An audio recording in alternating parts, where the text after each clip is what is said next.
In part two of the lecture, Congressional Elections, Professor Peterson will talk about congressional districts and campaigning. What do we mean by reapportionment and redistricting? Well, in most states, there are several districts. Each district elects a member to the House of Representatives in one of these horse race elections. So there's 435 seats in the House, and they're all apportioned among the states according to the population in that state as measured in the census. The census has to be taken every 10 years according to the U.S. Constitution. So that's called reapportionment, because some states are going to lose seats in the House of Representatives because their population didn't grow. And the population in the United States grew, but there can only be 435 seats in the House because the House of Representatives many years ago decided that's all the bigger it ever wanted to be. So the House of Representatives is fixed, but the population of the United States is constantly changing.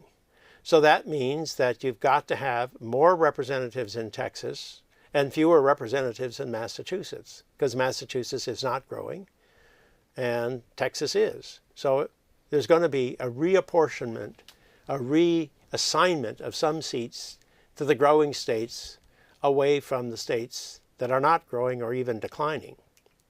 Now, when you have reapportionment, which is going to happen every 10 years because there is a census every 10 years, and immediately after the census data comes in, you have to have this reapportionment. That creates opportunities to draw new congressional district lines within each state that is gaining seats or losing seats. And even within the states that are not gaining or losing, you're going to have redistricting because you have a constitutional requirement, as interpreted by the Supreme Court, that every district has to have roughly the same number of people living within it. So because you need to have roughly the same number of people living in every district, and people are constantly moving from one place to another, you're going to have some redistricting in every state. And those states that have actually gained seats or actually lost seats as part of the reapportionment process, those states, you're going to have a massive redistricting opportunity with a substantial redrawing of district lines. And this turns into the politics of redistricting, or the politics of reapportionment. Now, of course, in the Senate, you don't have this problem because you always have 2 senators from every state, and every state always has the same lines. So the Senate does not have this issue. It's only in the House of Representatives. What is gerrymandering?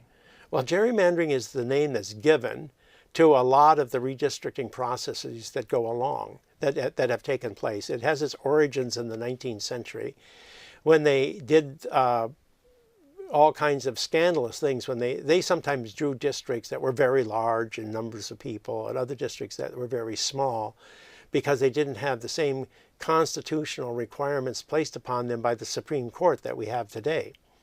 So it was a much less fair process back in those days, and you could get these bizarre kinds of districts that had weirdo shapes. And one of them said, oh, this particular district looks like a salamander. And another commentator says, salamander?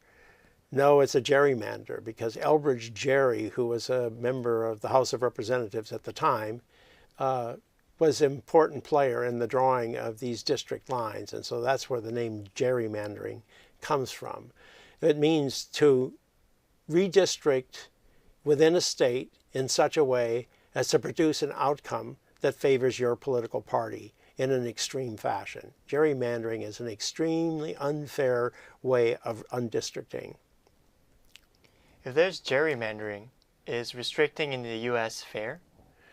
Well, I actually think gerrymandering is overstated nowadays because we do have this constitutional requirement that was laid down by the Supreme Court in 1964 that said that every district has to be roughly the same size in terms of population.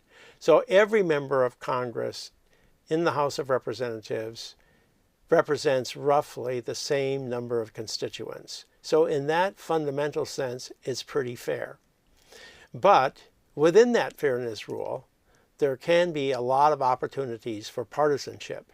Because what you can do is you can pack all the opposition into one district. So let's say the Republicans are controlling the redistricting process.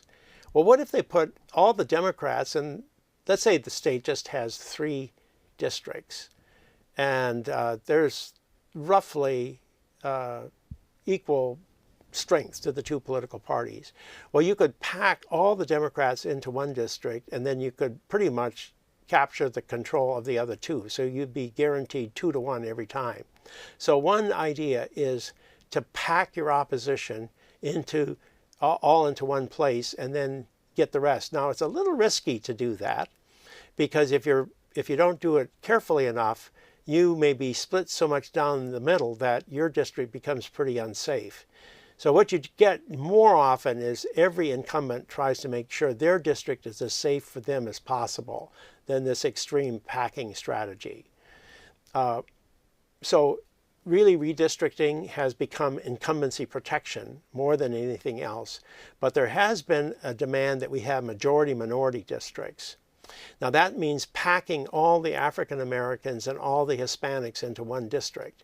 And it sounds great, and it does guarantee representative of minorities, but it does pack them into one place, which means the rest of the state is free for the white population to have a pretty much advantageous situation for itself. And often that can work to the advantage of the Republican Party. So it's a weird situation where minority groups and Republicans often conspire together against the Democratic Party by packing minorities into one particular district. So this was very popular 20 years ago. It's becoming less popular today. What are the trends in congressional election spending? Well, moving on to another topic here, we know that campaigns are much more expensive than they used to be.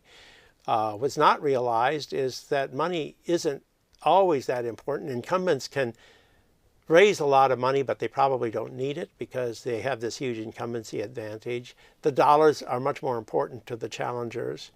The dollars get concentrated in competitive districts. If it's a competitive district, then the money's going to flow from all over the United States into that district or into that state.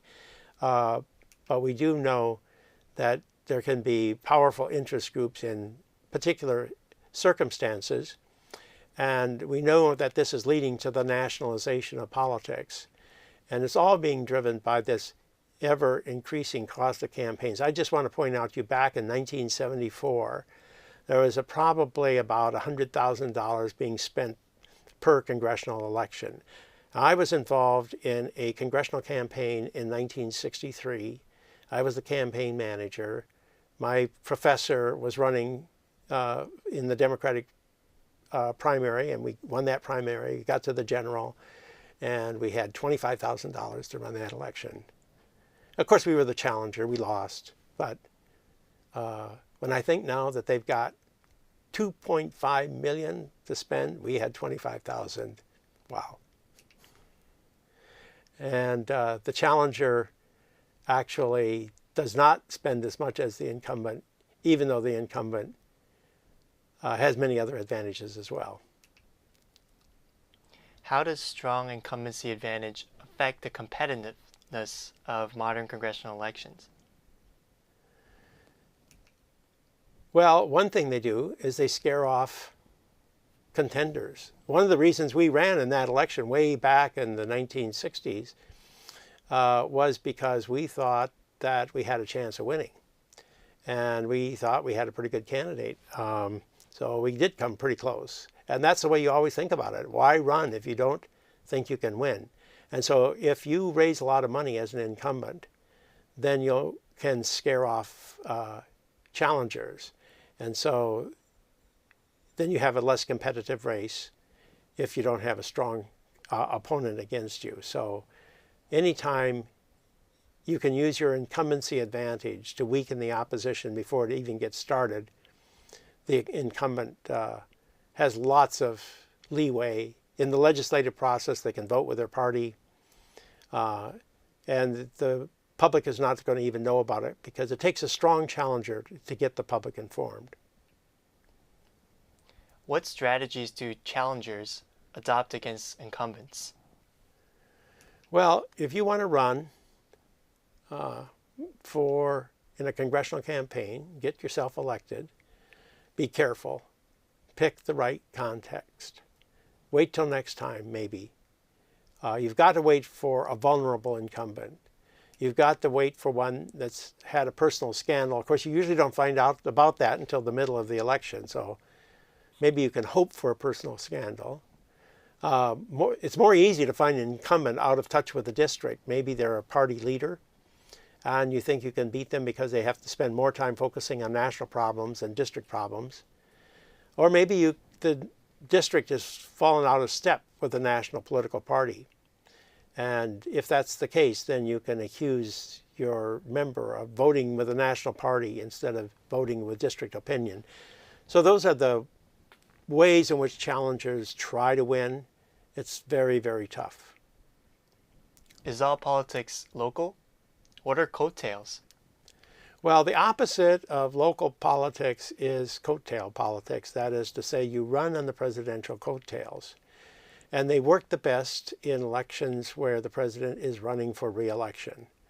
And Obama, even in 2008, had coattails, even though he wasn't the incumbent president. He actually had fewer coattails, shorter coattails in 2012. He brought in a Democratic Congress in 2008, in part because the Bush administration had the financial crisis on its hands, and the situation was very much to the advantage of the Democratic Party.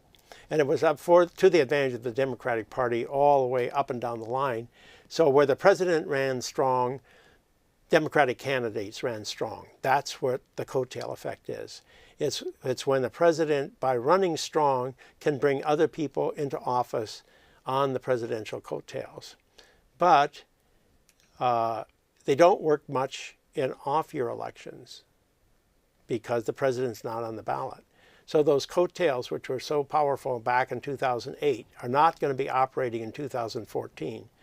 So the Democrats definitely have to be worried about the 2014 election. They are not likely to recapture the House of Representatives because there are no coattails, and the off-year elections generally work to the advantage of the party out of power. Does voter turnout vary between presidential and off-year election years? So we can pretty much show that it's a huge difference. And the way if you just look at the blue dots in this graph, you see the presidential years. And those are the years when you have voter turnout that varies between 50 and 60%. If you look at the red dots, those are the midterm years. And the midterm years are the years that take place just 2 years after the last presidential election, obviously. And so they're about, 10 percentage points less. So voter turnout is about 10 percentage less.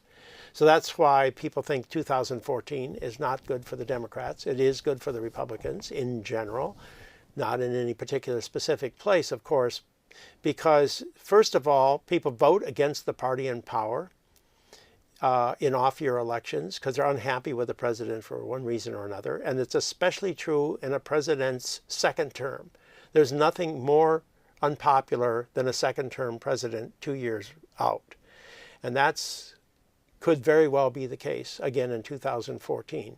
Plus, you have fewer voters voting. Well, when you have fewer voters voting, you tend to have a higher percentage of the vote being cast by high-income groups, high-education groups, which tend to have a higher Republican support level. So the Republicans have many factors running in to their advantage. They're very likely to control the House of Representatives at the end of in 2014, and the Senate is in play as well. The Senate's going to be very close, or it could go either way. Nobody really has a good fix on that, but all of that is driven by the inherent characteristics of midterm elections. How do voters decide in nonpartisan elections? Well, think of a nonpartisan election as a primary election. There's nothing really essentially different between a primary election and a nonpartisan election because party labels don't count.